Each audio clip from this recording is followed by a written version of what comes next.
Hello viewers, स्वागत है आप लोग का मेरे इस नए वीडियो में। आज के वीडियो में मैं आप लोग को वॉन न्यूमन आर्किटेक्चर के बारे में बताऊंगा। अगर आप लोग इग्नू से बीसीए कर रहे हो या बीसीए एमसीए किसी भी यूनिवर्सिटी से कर रहे हो तो ये टॉपिक्स बहुत ही इंपॉर्टेंट बनता है। इग्नू के स्टूडेंट के लिए तो काफ़ी इंपॉर्टेंट बनता है बिकॉज इस टॉपिक से बहुत सारे क्वेश्चंस आते भी हैं। एक क्वेश्चन तो बना ही हमेशा होता है, वॉन न्यूमन आर्किटेक्चर क्या है, इसके डायग्राम को डिस्क्राइब करने के लिए। अगर आप बीसीए फर्स्ट सेमेस्टर में हो इग्नू से BS011 आपका कोर्स कोड है, BSc 011। फर्स्ट सेमेस्टर में आपके फर्स्ट यूनिट में एक टॉपिक है वॉन न्यूमन आर्किटेक्चर, जो मैं आप लोग को आज बताने वाला हूँ। दोस्तों, एक साइंटिस्ट थे जिनका नाम था जॉन वॉन न्यूमन। उन्होंने एक आर्किटेक्चर डिफ़ाइन किया था जिसका नाम वॉन न्यूमन आर्किटेक्चर हुआ। इस मॉडल्स में आर्किटेक्चर में ये होता है, ये खासियत होती है, इसमें डेटा और इंस्ट्रक्शन जो होती है एक सेम मेमोरी में स्टोर होती है। हाँ जी, जो स्टोर होती है वो सेम मेमोरी में स्टोर होती है। आप लोग देख सकते हो कि मैंने ये डेफिनेशन को हाईलाइटेड करके रखा हुआ है। This model implement the store program concept in which the data and the instruction both are stored in the memory. इसका हिंदी डेफिनेशन भी मैंने नीचे लिख के रखा है। जिन्हें इंग्लिश में कुछ प्रॉब्लम्स है वो नीचे हिंदी आके भी देख सकते हैं। अगर आप लोग को ये क्वेश्चंस एग्जाम में आता है कि वॉन न्यूमन आर्किटेक्चर क्या है, तो सबसे पहले आपको ये जो डेफिनेशन है इस डेफिनेशन को लिखना होगा। और ये जो रेड वाला जो मेंशन किया हुआ है ये तो मस्ट है, इसे तो लिखना ही लिखना है। इस डेफिनेशन को लिखने के बाद आप लोग ये डायग्राम बनाओगे जो नीचे में मेंशन मैंने किया है। मेमोरी जो control unit, arithmetical logical unit और इनपुट आउटपुट से कनेक्ट है। अगर आप लोग को ये क्वेश्चन एग्जाम में आता है, 5 नंबर की आती है या 7 नंबर की मैनली आती है, तो आप लोग को सबसे पहले इस डेफिनेशन को डिफाइन करना है। This model implement the stored program concept in which the data and the instruction both are stored in the memory. इस बात का ध्यान रखना है, डेटा और जो इंस्ट्रक्शन होती है ये मेमोरी में स्टोर्ड होती है दोनों। हाँ, वॉन न्यूमन आर्किटेक्चर के मॉडल के हिसाब से। हार्वर्ड आर्किटेक्चर में क्या होता है, उसमें डेटा और इंस्ट्रक्शन सेपरेट मेमोरी में स्टोर होती है। हाँ जी, बट वॉन न्यूमन में डेटा और इंस्ट्रक्शन सेम मेमोरी में स्टोर होती है। और सिंपल सा कॉन्सेप्ट है इसका। ALU, CU और MU का जो CPU के कंपोनेंट है वो तो सब में ही रहता है, हार्वर्ड में भी है और इसमें भी है। बट अगर आपको अलग से ये क्वेश्चंस आता है वॉन न्यूमन आर्किटेक्चर को डिफ़ाइन करने के लिए, इसकी स्ट्रक्चर को डिफ़ाइन करने के लिए, तो आपको इस डेफिनेशन के साथ थोड़ा थोड़ा ALU और CU और MU के बारे में भी बताना होगा अगर आप लोग अच्छा नंबर गेन करना चाहते हो। तो चलो मैं बताता हूँ इसके बारे में।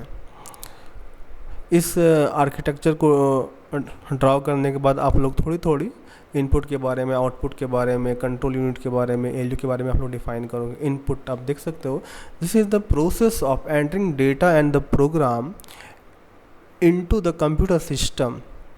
Information and program are entered into the computer through input device such as keyboard, disk or through the other computer via network connection or modem connected to the internet। मतलब कि आप कुछ भी एंटर करते हो कोई भी इंफॉर्मेशन तो कीबोर्ड माउस या कोई भी इनपुट डिवाइस के द्वारा आप लोग एंटर कर सकते हो। इसे इनपुट कहा जाता है। अगर आउटपुट में आप लोग आओगे तो आउटपुट जो रिजल्ट प्रोड्यूस करता है, जो आप लोग इनपुट एंटर करते हो, सपोज आप लोग को 2+2 क्या होता है एंटर करना है, तो आप लोगों ने प्रोग्राम लिखा 2+2 का प्रोग्राम, वो प्रोसेस होता है। प्रोसेस करने के बाद आप लोग को कंप्यूटर के मॉनिटर पे वो शो करेगा, जिसे आउटपुट कहते हैं।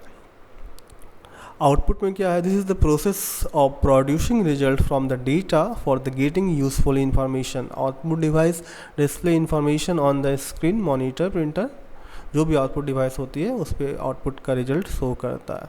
आप लोगों को सिंपली इनपुट के बारे में बताना है, आउटपुट के बारे में बताना है, उसके बाद आप लोग ALU के बारे में बताओगे। जैसा कि नाम है arithmetical logical unit ALU।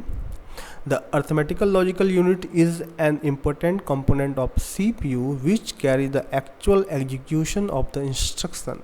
After entering the data through the input device, it is stored in the primary memory. ये primary memory में stored करेगा। Then processing of the data and instruction are performed by the ALU, arithmetic logical unit. The major operation जो इसका होता है, addition होता है, subtraction होता है, मल्टीप्लिकेशन होता है, डिवीजन होता है। जैसा कि नाम है अर्थमेटिकल लॉजिकल यूनिट का, ये अर्थमेटिक का गन्ना उन्ना का काम करता है। उसके बाद कंट्रोल यूनिट में आता है, जैसा कि नाम है कंट्रोल यूनिट का, जैसा जो नाम है वो डेफिनेशन भी है control unit, which act like supervisor. जो सुपरवाइज़र लोग क्या करते हैं, सुपरवाइजरी का काम करते हैं, देख रेख का काम करते हैं, कंट्रोलिंग का काम करते हैं। सेम भी इसका वही काम है जो कंट्रोल करता है पूरे सिस्टम को, विच एक्ट लाइक सुपरवाइजर। उसके बाद हम लोग देखते हैं मेमोरी यूनिट। मेमोरी यूनिट में क्या होती है, the memory unit consist of RAM, sometimes referred to as a primary और main memory. Unlike hard drive and secondary drive, this memory is fast and also directly accessible by CPU। अगर बस इतना सा ही है। अब अगर आप लोग को ये क्वेश्चन आता है तो आप लोग मेमोरी यूनिट डिफाइन करोगे, कंट्रोल यूनिट को डिफाइन करोगे, ALU को डिफाइन करोगे, अर्थमेटिकल लॉजिकल यूनिट को, इनपुट आउटपुट को आप लोग डिफाइन करोगे 2 से 3 लाइन में। उसके बाद ये डायग्राम को सबसे पहले आप लोग को डिफाइन करना है, और ये डेफिनेशन जो ऊपर में, इस डेफिनेशन को मेंशन करना ही करना है, इस डेफिनेशन को। जी हाँ, और इस डेफिनेशन में ये वाला जो पॉइंट आता है जिसको मैंने हाईलाइट करके रखा है रेड से, this model implement the stored program concept in which the data and the instruction both are stored in the memory. हाँ जी, इस बात का आप लोग को वॉन न्यूमैन थ्योरी में ध्यान रखना है, जो डेटा और इंस्ट्रक्शन होते हैं वो लोग मेमोरी में स्टोर्ड होते हैं। जी हाँ, और दूसरी टेक्नोलॉजी की, अगर दूसरी आर्किटेक्चर की मैं बात करता हूँ, अगर हार्वर्ड की बात करता हूँ, हार्वर्ड में क्या होते हैं, डेटा और इंस्ट्रक्शन क्या होते हैं, वो सेपरेट मेमोरी में स्टोर्ड होते हैं, बट वॉन न्यूमैन में सेम ही मेमोरी में स्टोर्ड होते हैं। जनरली 5 to 7 मार्क्स के क्वेश्चंस एग्जाम्स में आते हैं। जो लोग इग्नू से BCA कर रहे हैं, मैं उन लोग को नीचे में जाके शो करूँगा क्वेश्चंस इसके। 5 to 7 मार्क्स में आप लोग को थोड़ा सा इनपुट आउटपुट के बारे में, जैसे मैंने पहले ही बताया था, ALU के बारे में, CU के बारे में, MU के बारे में आप लोग थोड़ा मेंशन करोगे। आप देख सकते हो ये क्वेश्चंस बार बार मतलब कि इस यूनिट से आते हैं।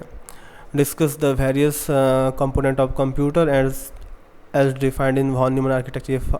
5 मार्क्स का 2016 में पूछा गया दिसंबर में, फिर दिसंबर 2015 में पूछा गया था, फिर आपका ये 5 मार्क्स का जून 2014 में पूछा गया है, फिर 7 मार्क्स का 2014 में दिसंबर में पूछा गया है।